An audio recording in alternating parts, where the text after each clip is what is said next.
This video will explain the meaning and importance of each risk rating. Each vulnerability has a risk rating assigned. The following is a description of the different categories.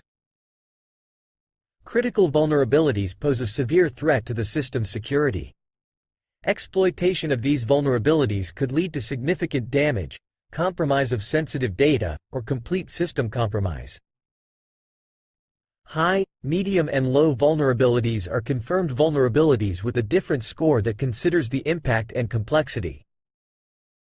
The Hardening Findings highlights the absence of security measures that could prevent or mitigate the impact of certain vulnerabilities. This indicates a need for implementing security measures to enhance the overall security of the system.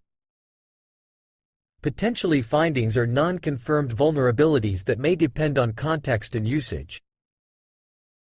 The secure findings indicates that tests confirm the absence of the vulnerability or the successful implementation of security measures.